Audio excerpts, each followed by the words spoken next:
typically we're talking about 3 different kinds of conflict. We're talking about intrusion, we're talking about tattling, and we're talking about safety. So when there's intrusion, it means you've infringed on my space. Like there was a boundary and it feels like you've come into my space. So when a child has infringed on a space, the skill that needs to be taught to that child is assertiveness. So we want to teach them to respect what this boundary is. So we're going to handle that very differently than a child who comes and says, he's not cleaning up, or she's not in line where she's supposed to be. Now that's different.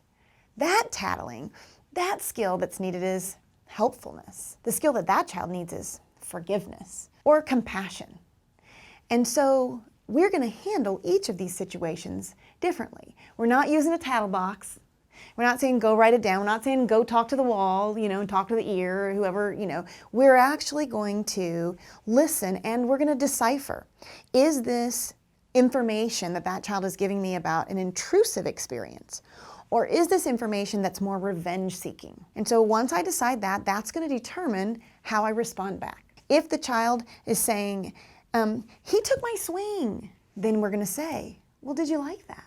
And the reason that we're going to say, did you like that, is because we're checking to see what state is that child in. Are they in a lower survival threatened state? Because here's what I'm going to hear. If I say, did you like that? If they go, no, I'm going, well, I'm not sending that child over in that state to have an assertive conversation because that's going to come out aggressively. And what do we know? We know aggression begets more aggression. So when I say, did you like that? And they say, no, I'm also not sending that child over because that child will be eaten alive by the other child who is more aggressive. So I'm checking in when I say, did you like that? And I hear that they say wherever they say, and if they sound aggressively or if they sound passively, I'm going to say, you've got the words. Now I want you to match my voice. Tell Josh, I don't like it when you push me. Tap me on the shoulder if you want me to move forward. You're not going to say this. Go tell him that he needs to. You need to say it in first person. Go tell Josh, I don't like it when you push me, and here's the big piece. We're not going to say, so stop, or don't do it again. We're going to tell him what we want him to do. So we're flipping that. And actually, guess what's happening? This guy, the little guy, who was the victim, or girl, is now actually teaching. So they've set a limit. I don't like it when you push me. And they said, if you want my attention, next time, tap me on the shoulder. So that's what we do for intrusion. Did you like it? Say that with me. Did you like it? Gotcha. Now, the next one is that revenge seeking. So if they're looking for revenge, we're going to use a different phrase. So they come up to us and they say, he's not cleaning up. Now you're going to say, are you telling me that to be helpful or hurtful? Now this is tricky, because what do you do if the child says, I'm telling you to be helpful? Well, then you say, oh, so how is telling me about him not cleaning up helpful? They don't really know, right?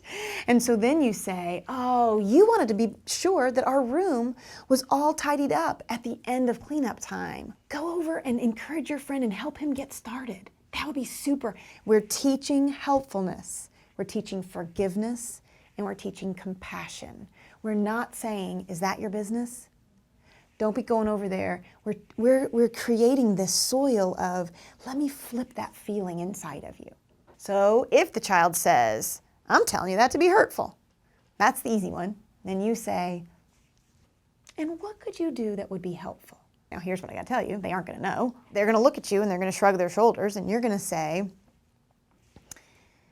you could go over and start cleaning up and ask your friend, did you want to pick up the red blocks or the green blocks? Help him get started. That would be super helpful. That child in the beginning is going to look at you like, well, but this isn't my responsibility. I'm not supposed to. I already cleaned up my piece. We're teaching helpfulness. We're teaching how can you be of service to him. And the way you can be of service to him is modeling. And the way you can be of service of him is not judging him. So those are those 2 pieces. And the last one is safety. Somebody runs up to you and says, he's bleeding. And you say, I'll take care of it. So that one's pretty easy. We don't have to do a lot of teaching with that. So you got that one down. So we know how we respond to intrusion either teaches assertiveness or it teaches victimization. How we respond to revenge either teaches children to seek revenge or to be more helpful. And how we respond to them when they have safety issues helps children either feel that they can trust an adult or that adults aren't trustworthy.